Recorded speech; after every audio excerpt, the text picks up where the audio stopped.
ಎಲ್ಲರಿಗೂ ನವರಾತ್ರಿ ಹಬ್ಬದ ಹಾರ್ದಿಕ ಶುಭಾಶಯಗಳು. ಇಂದು ನವರಾತ್ರಿಯ 6ನೇ ದಿನ. ಈಗ ನಾನು ನಿಮಗೆಲ್ಲರಿಗೂ ಕಾತ್ಯಾಯನಿ ದೇವಿಯ ಕಥೆಯನ್ನು ಹೇಳುತ್ತೇನೆ. ಒಮ್ಮೆ ಕಾತ್ಯಾಯನ ಎಂಬ ಮಹರ್ಷಿ ಇದ್ದನು. ಅವರು ಶಕ್ತಿ ದೇವಿಯ ಮಹಾನ್ ಭಕ್ತನಾಗಿದ್ದರು. ಅವರಿಗೆ ಶಕ್ತಿ ದೇವಿಯು ತನ್ನ ಮಗಳಾಗಿ ಜನಿಸಬೇಕೆಂದು ತುಂಬ ಆಸೆಯೂ ಇತ್ತು. ಇನ್ನೊಂದು ಕಡೆಯಲ್ಲಿ ಮಹಿಷಾಸುರ ಎಂಬ ರಾಕ್ಷಸನು ಇದ್ದನು. ಅವನು ದೇವತೆಗಳಿಗೆ ತೊಂದರೆ ಕೊಡುತ್ತಿದ್ದನು.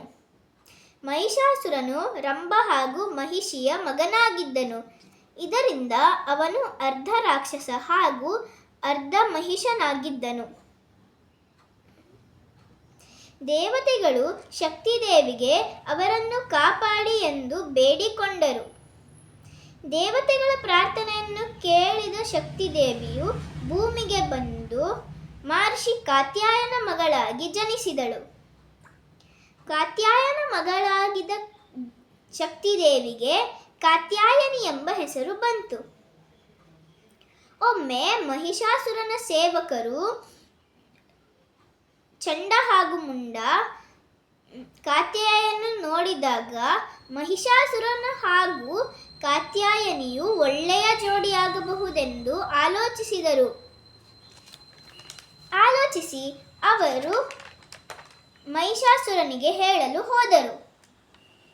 ಮಹಿಷಾಸುರನು ದುಂಡುಬಿ ಎಂಬ ಅವನ ಸೇವಕನನ್ನು ಕಾತ್ಯಾಯನಿಯನ್ನು ಕರೆಸಲು ಕಳುಹಿಸಿದನು. ಅವನು ಕಾತ್ಯಾಯನಿಗೆ ಮಹಿಷಾಸುರನ ಬಗ್ಗೆ ಎಲ್ಲ ಹೇಳಿದನು.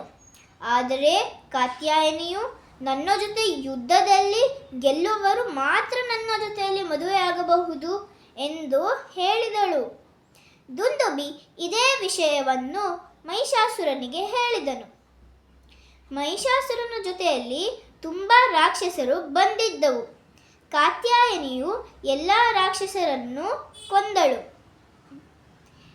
ಶಕ್ತಿದೇವಿಯು ಮಹಿಷಾಸುರನನ್ನು ಕೊಲ್ಲುವಾಗ ಅವನ ಬೆನ್ನ ಮೇಲೆ ಕುಳಿತಳು.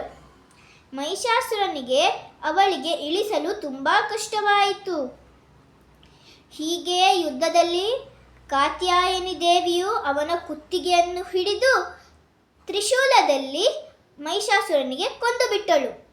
ಹೀಗೆ ಕಾತ್ಯಾಯನಿ ದೇವಿಯು ಮಹಿಷಾಸುರನಿಂದ ದೇವತೆಗಳಿಗೆ ಕಾಪಾಡಿದಳು.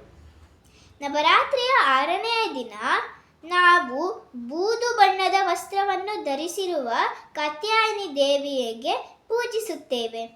ಎಲ್ಲರಿಗೂ ಶುಭವಾಗಲಿ.